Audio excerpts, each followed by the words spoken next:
subscribe to the channel, because there's a lot of people that will watch the channel but aren't subscribed. It's called YouTube, being a YouTube viewer. And with that, hello everyone, and welcome to the return of the show.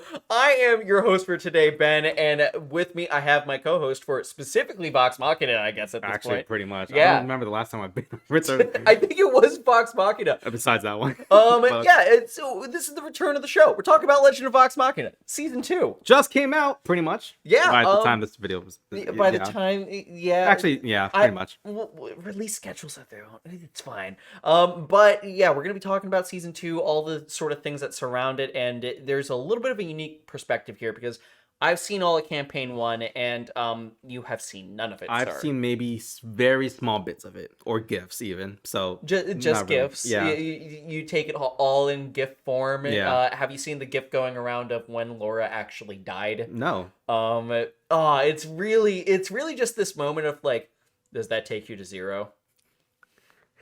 And her going, yeah. The main GIF I can think of with Laura is when she does... Yeah, because her whole thing. Oh, also, this is a video podcast today for anyone that's on the audio only feed. So if you, come to the YouTube if you don't know what's going on. We also haven't had a video podcast in a while.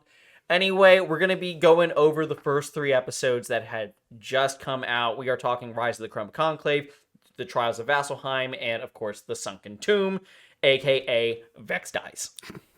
Because that's the episode, Vex Dies. They even gave her a bunch of backstory that episode to almost telegraph. Honestly, watching that now, you could have seen that coming. Yeah, You could have seen that coming. I was watching it with my partner, and we were both like, yep, this is how they decided to do it.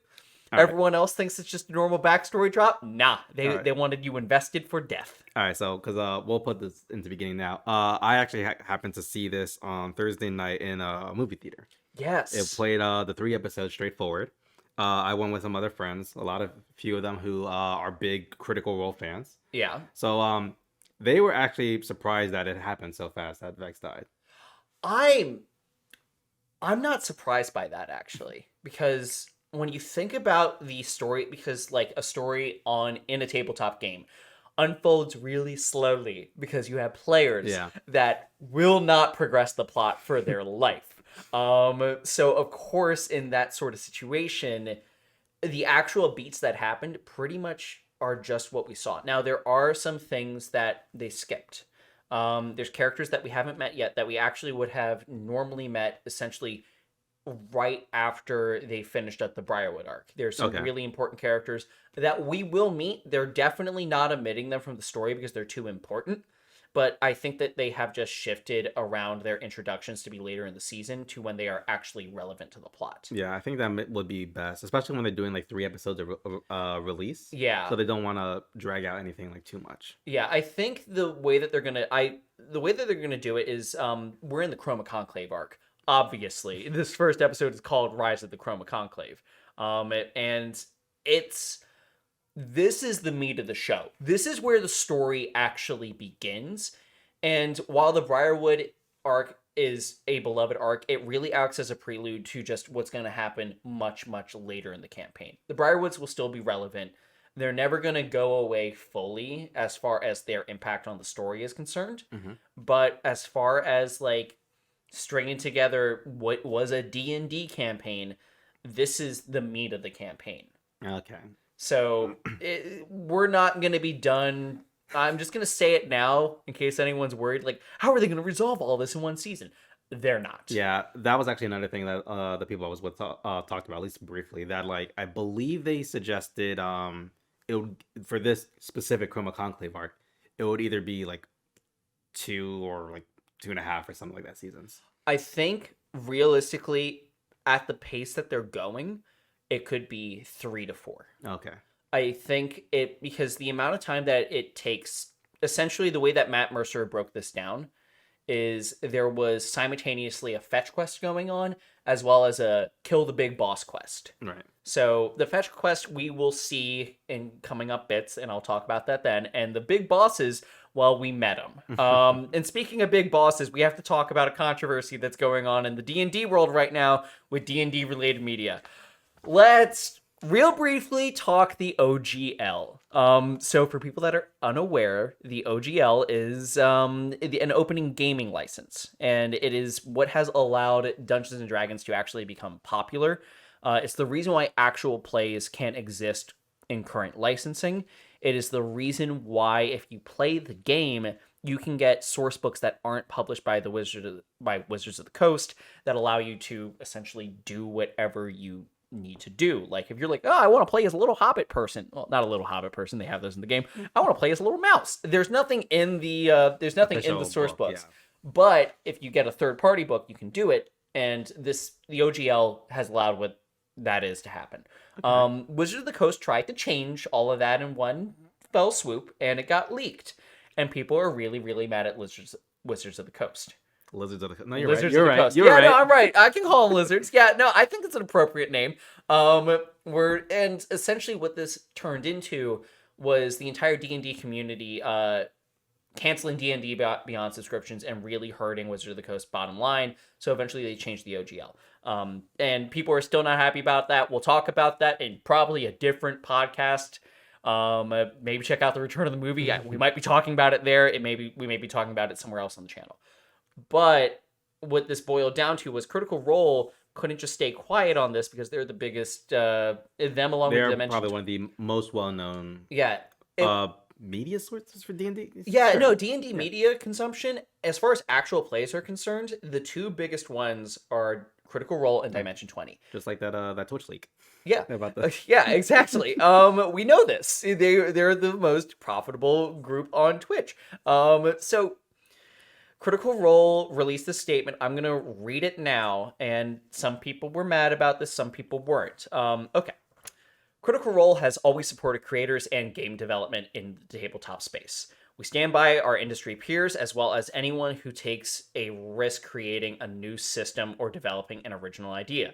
The beauty of gaming comes from the opportunity to share inclusive, diverse, and compelling stories from a wide spectrum of creators.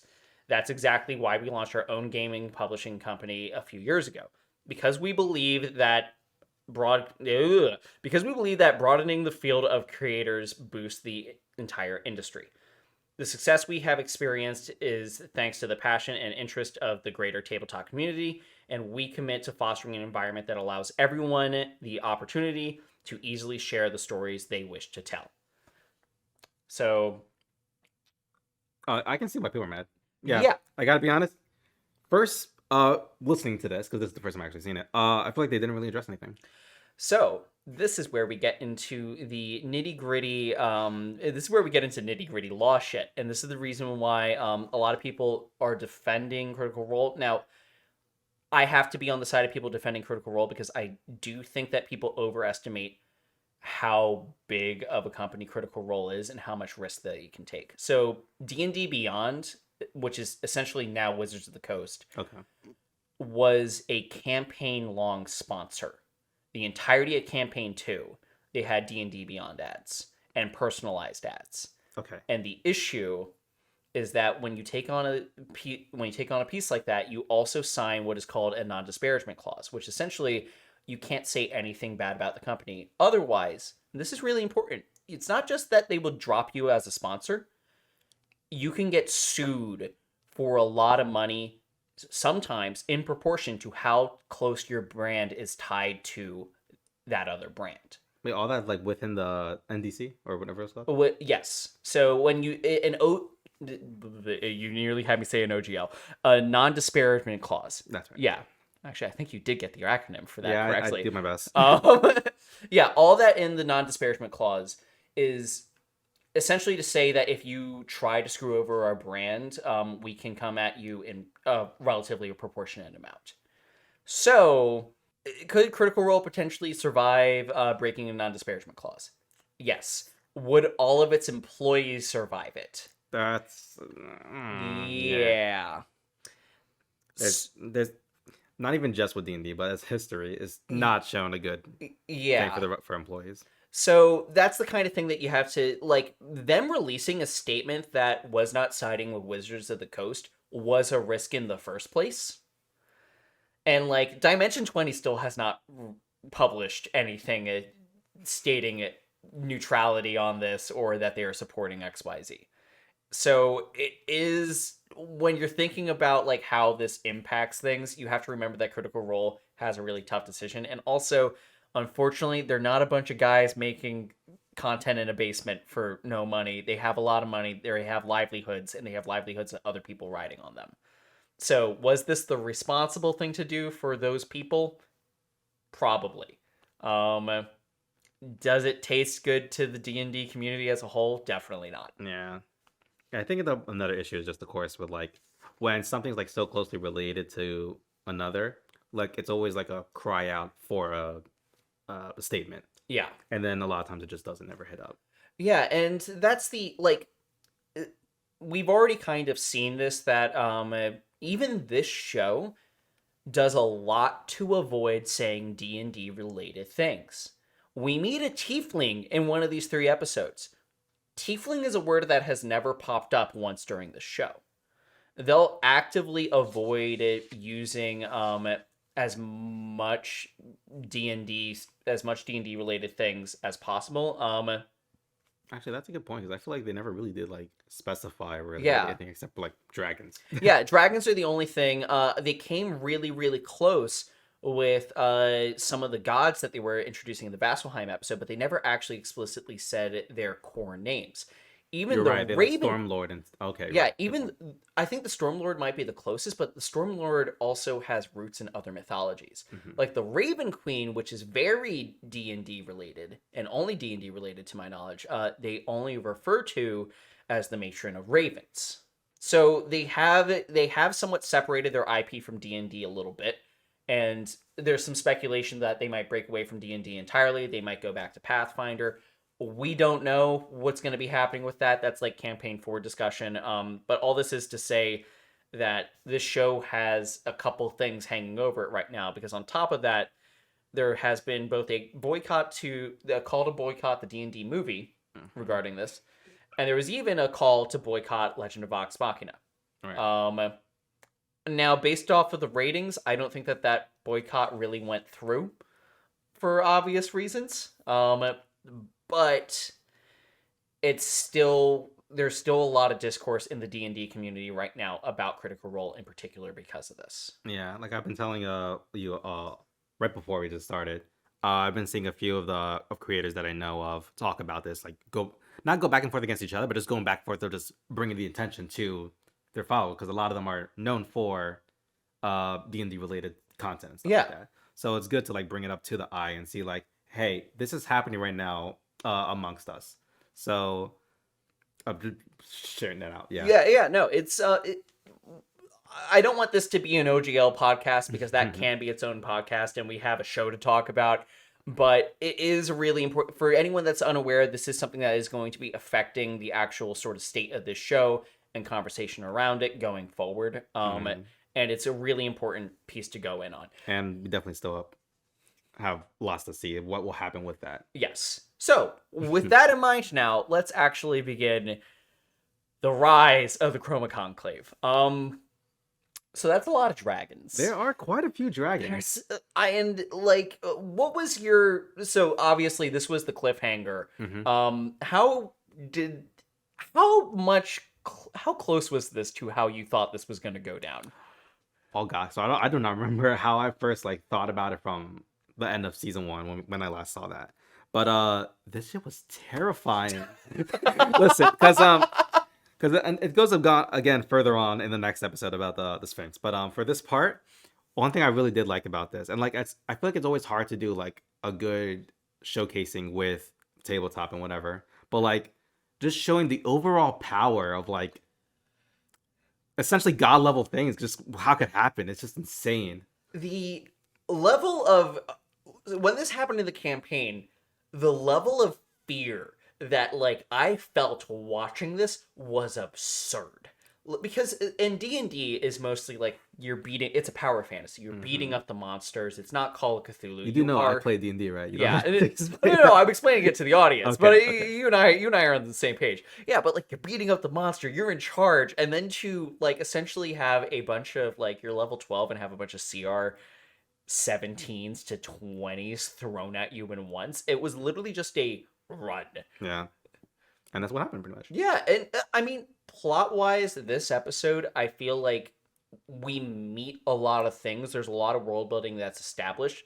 They thoroughly remind us that, hey, dragons are not supposed to be working together. This is really, really bad. And they thoroughly remind us of that throughout the rest of the episodes as well. But as far as the dragons that we actually get to meet, it's very important to note that they are all voiced. And I'm going to start with one that is very particular. Let's talk about Raishan. Woo! The green dragon, they are voiced by Cree Summer. There's one thing that sets this dragon apart from the others. And that is, this is the only dragon that we see actively use magic. And they don't show it as like a big show of magic. What they instead do is Scanlan like has a foot, I think, in her mouth. I'm gonna can we like not talk about the foot part, please? You don't want to talk about I don't want to feet? talk about the foot part. Was Game of Thrones too much for you on that? Let's just continue on. Scanlan has don't feet remind me in about that Rashaw's either. mouth. God, don't remind me about that Game of Thrones thing. But the Raishan dispels it. Right. And there's an immediate moment of like, this won't work. It's the first dragon that Grog actually tries to skewer and just completely shatters his axe. Completely shatters his axe. Literally bounces off pretty much. That was an actual moment in the campaign. It was a I swing. Was it a 1? No. Oh. It was 22. 22 does not hit. Oh. It was that moment. Which you gotta love boss monsters, man. Yeah, it was that moment of like Travis Willingham was like, oh, we gotta clearly fight these things. It's like, no, you're not fighting. You're booking it out of there. Yeah, Raishan, fantastic. And they will be probably the most interesting of all of these dragons. And Cree did such a good job voicing. Oh I my didn't even gosh. recognize that was her No. until I rewatched the episode with the IMDb shit. Yeah, up. every time I will say, for our purposes, Amazon is great for like quickly figuring out who's in what scene. It's a great tool. And then one of the other things that was like less shocking, but Umbrasyl, which we see a little bit raining the acid down. Oh, we didn't even talk. So Raishan's green dragon, like a poison breath. Yes, poison. You can clearly see what happens when the leader sees his Yeah, family, Sovereign and then Uriel. yeah, and then his face roughly bleeds out of his eyes and nose, and then Yeah, that's the poison breath, and green dragons are our poison dragons. Umbrasyl is our black dragon. That is voiced by Matthew Mercer. He does a very good job keeping them scary. And then what I was really surprised by was Voragal, which is our frost dragon, the one that tries to lone sack Greyskull Keep. dude, those oh my god, I was just holy crap. I never thought I'd be that terrified of ice breath before. I have. I never the thing is like I never once thought of it being narrated as like the ice crushing someone instantly. Oh, yeah. Okay, fair enough. That's never what was going through my head. So like seeing every time, like I was like, oh, they will be frozen, but it'll be kind of like, oh, they turn into that statue thing, and there's like a dusting of snow. Ripped through them. Horrible. And then of course Thordak, which is voiced by none other than Lance Reddick. I'm a Destiny player. I know. So I can only Half the people I was with were Destiny players. They I lost their mind that Zavala was only there. hear Zavala. Only hear Zavala. It is such a problem for me. And every other Destiny player, but also Lance Reddick is the goat of voice acting. And I feel bad because like I didn't get like a good know of Lance Reddick until unfortunately Netflix's Resident Evil. No. But then like hearing his voice and like the other stuff like in Destiny and Horizon. Yeah. Like he does his voice is so good. Like he played Wesker as good as he can get, for however it was written, and his voice is great though. He's so good at voice acting. He's absolutely phenomenal. Always a big fan of Lance Reddick. When I found out that he was doing this part, I screamed because like I was looking up IMDb's like a couple weeks before the show because I was like, ooh, I wonder who I'm going to be talking about. I wonder who's going to be voicing these parts. I'm so genuinely happy. But all this is to say is that the leaders of Tal'dorei are dead. Sovereign Uriel obviously gets poisoned. His wife has to watch. His family, we don't know what has actually happened to his family at this point. They are presumed dead. I don't. Were they with They were with I don't remember the person's name, but Laura? yeah, I'm gonna say wizard. Sorry. Yes, she's a wizard. But yeah, wizard cast like a good force field, but unfortunately, Sovereign did not make it in time, and that was legit the last time we saw them. Yeah, I think. Well, no, because you know what, that actually puts them with her, because we do see her like trying to cast and then a boulder falling on top of them. They're not confirmed dead. We didn't see like a splat. Oh right, she did the wrapping thing. Yeah, she did the wrapping thing. I don't know what to call that. It's Listen, not an actual I was recently spell. playing Yu-Gi-Oh, so I was gonna call it spell binding. I was playing Skyrim recently, so I was gonna call it Dragon Rend. I think that might be closer, to be honest. It felt like Dragon. All right, so Dragon Rend. Yeah, Dragon Rend. She Dragon Rended that dragon to the ground. And yeah, the only character that we actually end up keeping is Gilmore. Yeah. And we gotta love our fancy gay men.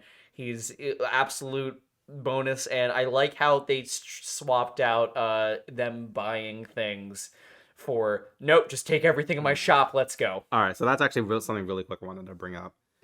So I would probably guess that the broom plays a good part, but when the movie theater friends, yeah, as soon as the broom showed up, I just heard gas from them, and I'm like, oh, this is something like actually like either super cool or like whatever. Oh, I'm not going to spoil it because the broom will become an important thing later.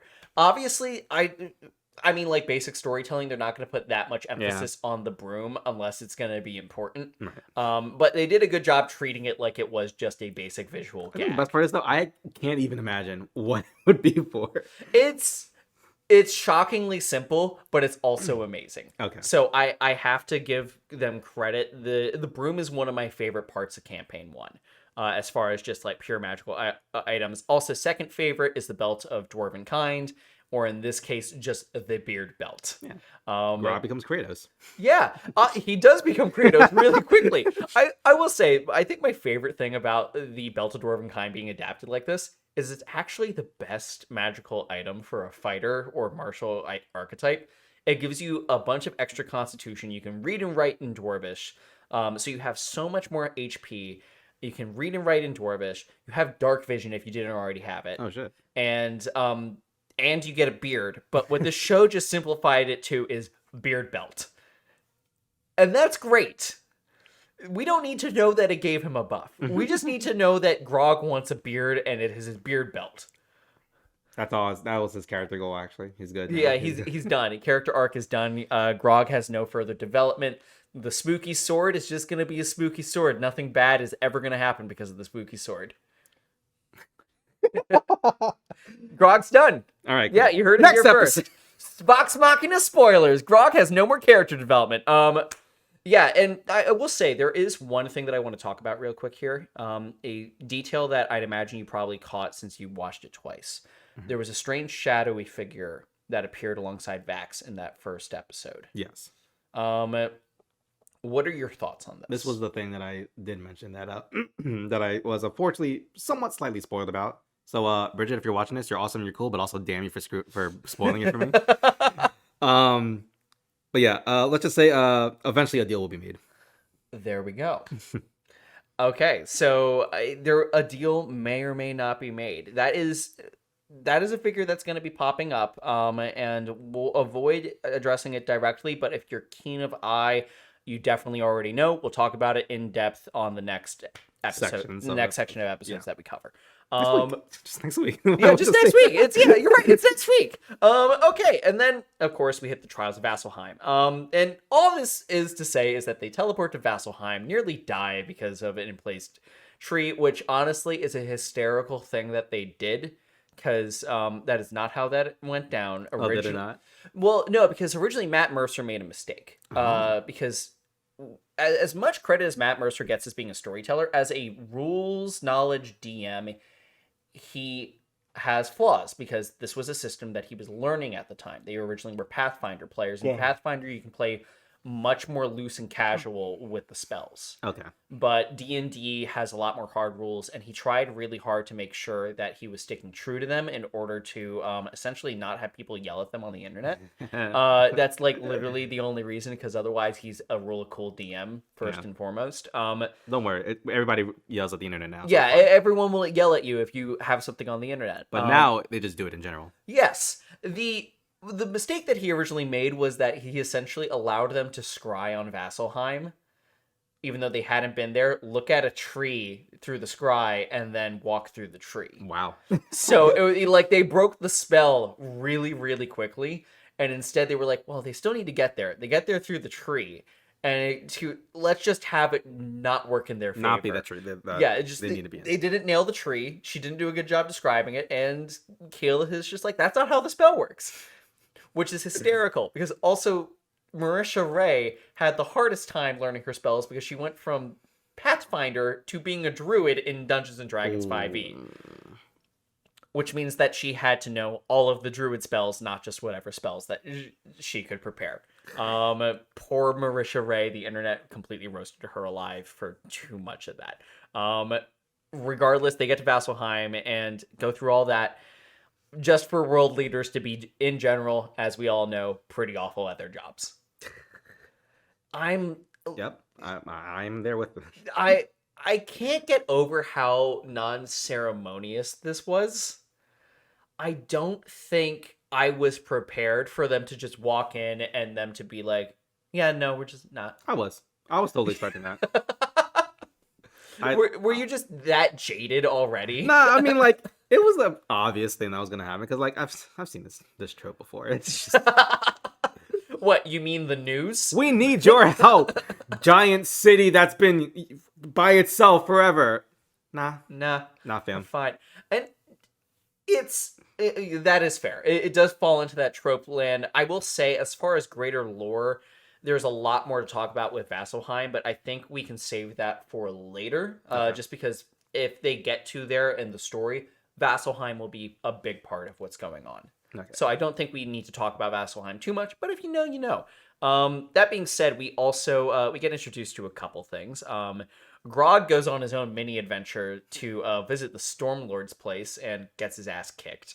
I will say I did like that. Actually, there was a lot of spark between the Grog and the Stormlord's part, and then the rest of Vox Machina and the Slayer's take. And a lot of times it was the good cutting between them both. Oh my god, the way that they intercut those scenes was I will say the amount of story that it actually gets done throughout this is astounding. Especially just this one episode does so much lifting as far as both character development and they kind of do it in a cheap way for character development of just like, here's your flaws, I'm gonna spit on you. Why did I say spit? Well, no, spit. All right, it's in the podcast now. But yeah, he's not sparring with the Stormlord. He's sparring with a monk of the Stormlord. Right. Yeah. But yeah, he's brutally getting his ass kicked, and also we start getting more development in that sword that he took off of Silas Briarwood. Mm-hmm. This is the first time we see it like working under him. Yeah. Yeah. The it drawing blood. I don't think. Not to mention, it's the reason that Grog got separated. Yeah, which in a very God, I hope they don't adapt to that. There's a scene that I want to hang on to, but oh god, I'm not sure if I should say this one out loud because I don't know if it's a spoiler or not. If it does happen, if it happens, I will talk about it. If we get through the season without it happening, I will talk. Right. I'll leave it alone. Remind us in. Remind us if something with an outhouse happens. That's the only hint that I'm gonna give. Grog does get split up on that. I feel like we don't really need to dive too much into that sword, but what are your sort of opinions and thoughts of this? Where do you think it's actually gonna go?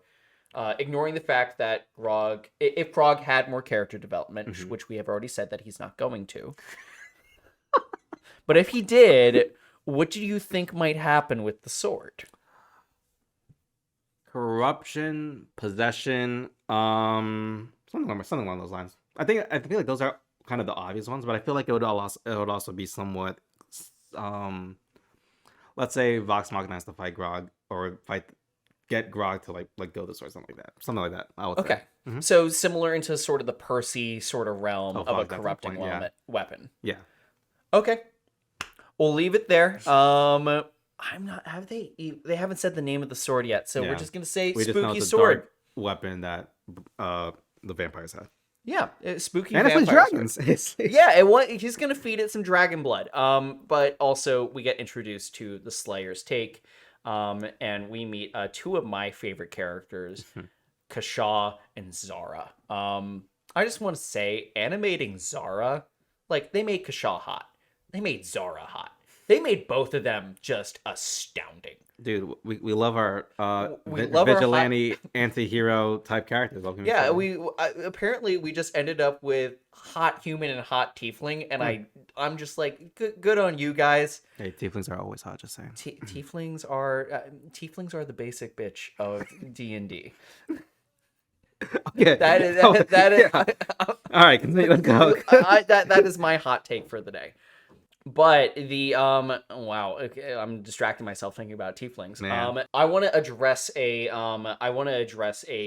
sort of a difference between the campaign and here as far as Kashaw is concerned and his relationship with Keyleth. So the entire time he's kind of flirting with Keyleth. Yeah.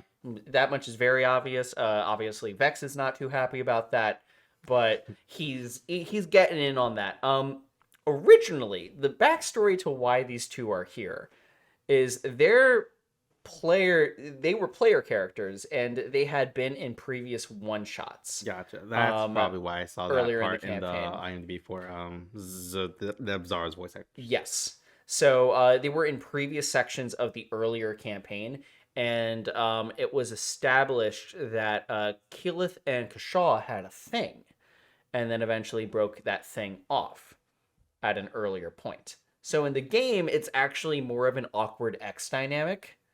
So Kashaw's a fuckboy. I know. Kashaw, yeah, no, well, okay. I don't think that is a new find. I feel like Kashaw is a very established fuckboy, even in this. And it is kind of funny because he does, like, even in the campaign, kind of radiate deadbeat X. Yeah. Which I'm like, he just does such a good job with the character, and they may be expanding upon his character more later on, so I'm going to leave some of that alone. But they're just really fascinating elements that have been added to this. And then, of course, we get introduced to the Sphinx that is in charge of the Slayer's take. The whole scene with the Sphinx. Like, back again to the dragon thing, but like how like power and stuff like that. The Sphinx one blew my mind with how amazing that looked.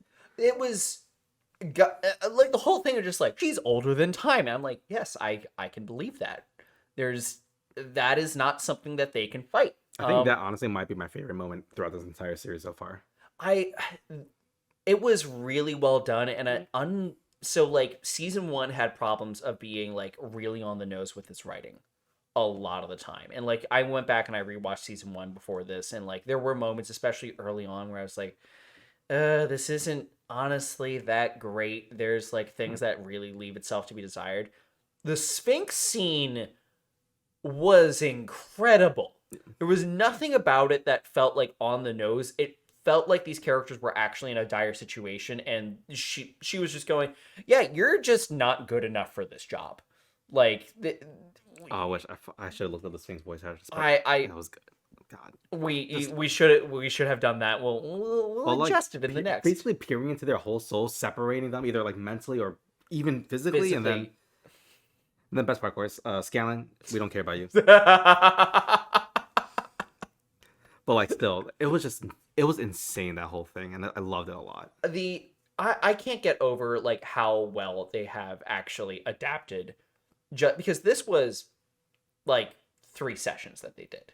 Oh, geez. Yeah, this was not a lot. I think them getting around. I think Vasselheim actually may have been 2.5 sessions, and then the Sunken Tomb was definitely 2. And then, of course, one of the things that we learn about this is the Sphinx is setting them up to learn about the vestiges of divergence, right? Which are, shocker, the big plot device. And this is essentially when the game turns into The Legend of Zelda, find all the MacGuffins and collect them in order to beat the big bad. Legend of Zelda, that one part in WoW Legion, and a lot of other ones. Yeah, it's I think how the best way that I could say this is that these are very powerful magical items. And as far as in-game is concerned, these are attunement items. However, they are supposed to get better with your character. So either in moments of roleplay or in moments of like a level up or distress, the vestige will simply just unlock new abilities at the DM's discretion. Like basically level up with the character and stuff like Yes. that. Okay. So it's the idea is that it's a magical item that in theory you could take with you from level 1 and keep making better and better and better. Damn. Which I think is honestly for a roleplay standpoint in a role-playing game a really good idea because it allows a character to sort of build into an item. It allows them to have an emotional attachment to an item if they so choose to do so. And not have it become like a, oh man, you gotta get rid of your dad's sword for this +2 great sword. This is stupid. Like, which is inevitably what happens in D&D if someone wants to be like, I'm level 1, but I have a sword that's really important to me. Right. Because you gotta just let the characters be the characters and what's best for the story. It's not about power gaming. Or at least in most cases, it shouldn't be about power gaming. Okay. And then this vestige, it then takes them to a location that we now know as the Sunken Tomb, based off the episode title. So really important, they are, in this episode, they are going after a vestige that was created by the Raven Queen and given to her champion, Right. Pervon Sol, which they very aptly recreated what was not great about Matthew Mercer's naming habits in that moment. The pedo bear line and everything else is legitimate reactions that happened at the table. I gotta be honest, I kind of felt like it was, but because a lot of times when I watch a show, I think about, I wonder what lines are like were actually said and like what times are just like, you know, proper writing, but like the pedo bear line felt so out of place, and I was like, why is that there? Oh no, that's actually a line that fucking Sam Riegel just shot out in that moment. I will say Pervon, for those that have seen other things, especially EXU Calamity, is a very interesting character, but we're not really going to expand too much upon him here other than his magical item and all those things at the end of the episode. And of course, Zara and Kashaw tail them in order to get this. And originally, Zara and Kashaw were just player characters that were like along for the ride and we're going to help him out. That's it. And the other thing that I'm really happy that they didn't do, so we agree, this episode's pretty well paced. I think that this was actually probably one of my favorite, like, just pure adventuring episodes. It felt like a full dungeon crawl without everything being too forced. It didn't feel too much like gameplay. The original boss at the end of this was a beholder. I cannot think of a single monster that would take me more out of the moment. So for those who don't know, Beholder is pretty much the mascot. You literally see it on the, which book is it? The DM book? Xanathar's Guide to Everything. Xanathar's Guide. It's It's, floating head, a bunch of eyes. Looks like the cacodemon from Doom. It does, actually. One single eye with a bunch of little beam stalks, a bunch of little eyes. They have really weird little personalities. I don't know why I said little. But I can't, anytime someone plays a Beholder, I can't help but think of them as just like some little guy that is like in a big guy suit. So they're just weird for the story. I think they did a good job by cutting this out. I know that some people might be upset by that opinion, but honestly, it would have hampered everything down because what we actually got out of this episode cohesively was Vax Dies. Yeah. Excuse me, Vex Dies. I got the twins confused. That's my it. mistake. Sue me. Terrible. I'm Fake fan. Fake fan. He got Vax and Vex confused in a throwaway line on a podcast. Yeah, so I have a question for you. I know that you said that in hindsight it makes sense. Mm-hmm. But was I expecting it? Yeah. No, not at all. Actually, I was not expecting it at all. So, like, even with all the flashbacks leading up, Yeah. like, it was fully just like, oh, wow, they're really giving us a lot of Vex and backstory And I right was like, now. wow, we're finally knowing what's happening. Awesome. It was like, oh, wow, this is... Dude, I was into it. What can I say? I was You were like, I was oh, I'm focused. learning the story. So the nice thing about this is, like, I feel like this was the best opportunity for them to actually tell us these things, because normally, of course, players will kind of tell other players the backstory at, like, pertinent times or when people are pressing them for it. So, like, we would have known much earlier in the campaign, at least being on the stream, that Vax and Vex were orphans that then had to go live under their dad. And now we know that their dad's rich, Yeah. which suddenly recontextualizes everything that we would have previously thought about them. The element here, I will be able to give him this.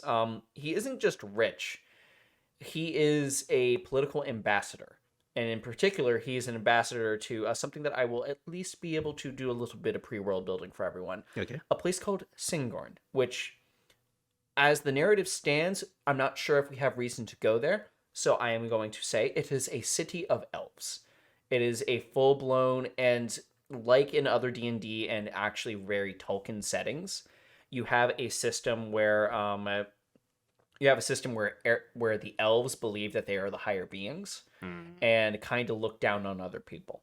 And this kind of bleeds into the relationship with essentially the half-elven twins, and also leads into other questions of the status of their mother, which honestly I don't think we got a lot of in campaign 1. Well, I wouldn't know. No, I'm being genuine. Okay. I don't think we actually got a lot of information on it. The only information that we know is that she was killed by a dragon. Right. Okay. And there is a little bit more around that, but we don't know a lot about her as a person or the relationship that she had to their father. So that's something that, like, if we ever get to explore that, that's going to be very new information for everyone. I wouldn't be surprised if that did. That would be great, pretty much, honestly. So that way it's not, carbon copy paste from the campaign. It would be like, I think that this is like actually one of the first instances of like, oh, there could be a full expansion upon this without it being a problem, and that would be super great. So of course, the other element here is that shadowy figure That Vex saw in what was it called? The first city? the Capital Tal'dorei. I'm just calling it Capital. Yeah, Sure. okay, we'll go with that. Yeah, you made me for. You can roast me in the You comments. made me forget it. And I've been watching this show for a very long time. Isn't it like a Mon or something? I'm not. It is Amon. Okay. Thank you. You're the one who brought it back. You forgot Okay, it. you can't roast me anymore. You forgot it from me, and then you brought it back. You saved us. That shadowy figure in Amon pops up and keeps popping up specifically in the scene in which Vex dies. Yes. Also, as far as we know, Vax is the only one seeing it. Vax is the only one who's seen it so far. However, I would like to point out an interesting direction choice. He is not actively perceiving it in those moments. Only the audience is. Oh, okay. So in all the previous shots that we see the shadowy figure, it is POV, Vax looks somewhere, we see the thing, it cuts back to him and other people having not seen it. Right. In this moment, he's purely focused on Vex, who has just died. We've seen the light fade from her eyes. I mean, it's his sister. Yeah, Yeah, I would too. He's purely focused on that, but we keep seeing it in the background. And also, I believe in some shots before then, we also continue to see it in shots leading up. Oh, So, I don't remember. Yeah, if I'm wrong, I'm wrong. You can come at me in the comments. But we keep seeing them in those background shots. And what's essentially being established here is that they are an active role within the death of Vex. So cinematically, that's the language that we are establishing.